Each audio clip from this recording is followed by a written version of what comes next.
എന്നാൽ അവിടെയും ഭീഷ്മയ്ക്ക് തെറ്റി. അവർ ആരും തന്നെ വിവാഹത്തിന് സമ്മതിച്ചില്ല. അവർക്ക് ലഭിക്കുന്ന ഒരു പിടി അവൽ അവർ പരസ്പരം പങ്കിട്ട് കഴിച്ചു. ദിവസങ്ങൾ മുൻപോട്ടു പോകാൻ തുടങ്ങി. ഒരു രാത്രി അവരിലെ മൂത്ത സഹോദരൻ എല്ലാവരെയും വിളിച്ചു. നമ്മുടെ മാതാപിതാക്കളെ അയാൾ കൊന്നു, നമ്മുടെ സഹോദരിയെ അയാൾ അന്ധയാക്കി. ചുരുക്കി പറഞ്ഞാൽ നമ്മുടെ കുടുംബം അയാൾ കയറി ഇറങ്ങി നശിപ്പിച്ചു. നാം എന്തെങ്കിലും തെറ്റ് അയാളോട് ചെയ്തിട്ടുണ്ടോ? നമ്മുടെ മാതാപിതാക്കൾ ചെയ്തിട്ടുണ്ടോ? പിന്നെ എന്തിനു വേണ്ടി അയാൾ ഇത് നമ്മളോട് ചെയ്തു? അയാളുടെ കുടുംബത്തിന്റെ സന്തോഷത്തിനു വേണ്ടി. സഹോദരൻ പറയുന്നത് അവർക്ക് പൂർണ്ണമായും മനസ്സിലായില്ലെങ്കിലും അവർ കേട്ടുനിന്നു. അവൻ എന്തിനു വേണ്ടിയാണോ ഈ ബഹളങ്ങളെല്ലാം ഉണ്ടാക്കുന്നത്, അതില്ലാതാകണം. അവൻ പൊന്നുപോലെ കൊണ്ടു നടക്കുന്ന അവന്റെ രാജകുടുംബം മുടിയണം.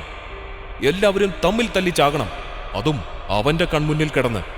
അതിനുവേണ്ടി കഠിനമായ ഒരു തീരുമാനം നാം ഇപ്പോൾ എടുക്കണം. നമ്മൾ 4 പേരും ഇങ്ങനെ വീതം വെച്ച് കഴിക്കുകയാണെങ്കിൽ കുറച്ച് ദിവസത്തിനുള്ളിൽ തന്നെ നമ്മൾ 4 പേരും മരണമടയും. അതുതന്നെയാണ് ഭീഷ്മയ്ക്ക് വേണ്ടത്. എന്നാൽ നമ്മളിൽ ഒരാൾ മാത്രം ആ അവിൽ തിന്നാൽ അയാൾ രക്ഷപ്പെടും. ആ ആൾക്ക് ഹസ്തിനപുരത്തിന്റെ അടിവേര് പിഴുതെറിയാൻ സാധിക്കും. നമ്മളിൽ ഏറ്റവും ശക്തനായ ആൾക്കായിരിക്കില്ല അത് കഴിയുക.